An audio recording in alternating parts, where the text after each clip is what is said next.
এককালে পহেলা চড়ে ভালো জায়গাটারে খালজি গা বানাইস কেডা উনি। ইউক্রেন রাশিয়া যুদ্ধ বাজছে, হ্যাঁ উনি বন্দুক বেচতে যায়। ইসরায়েল আর ফিলিস্তিন যুদ্ধ বাজছে, হ্যাঁ উনি নাক গলায়। ইরান আর ইসরায়েল যুদ্ধ বাজছে, হ্যাঁ যাইয়ে মিসাইলের ব্যবসা পাচ্ছে।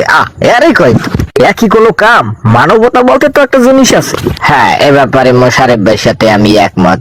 ওনার আসলে ইমান আমান বলতে কিছু নাই, ওনার একটাও কয় ভরে গেছে। ওনার এখন তাবলিগে যাওয়া উচিত, ওনার মসজিদের বারিন্দায় পড়ে থাকা উচিত। এই জায়গায় উনি নানা প্রকার পুটকি চালাই করে বেড়াইতে আছে। উনি উন্নত রাষ্ট্রের একজন হেড কুলুপ, উনি থাকবে সবার মধ্যমণি। উনি এই জায়গায় করে বালপাক নামি, ওনার চুল পাকছে বাতাসে, আমি শিওর। দিলো ভাই যে কন হ্যাঁ কি ওর গায়ে লাগবে কেমন তোরা? এটা তো গন্ডারের চামড়া, এটা তো ফেরাউনের জমজ ভাই, এটা তো শিওর। আমরা সবাই এটা মিললে গেছে চেহারার সাথে, এটা কিছু করার নাই। এই যে সারা দেশে এই যে জ্বালানির একটা সংকট তৈরি করছে, এজন্য কেটা দায়ী? উনি তো দায়ী। উনি এগুলো কি না এটা মোশারেফ কোন কথা কইছো? এখন আমার কথা কই দাও তুমি, আমার এই দোষটা দিতে পারো না।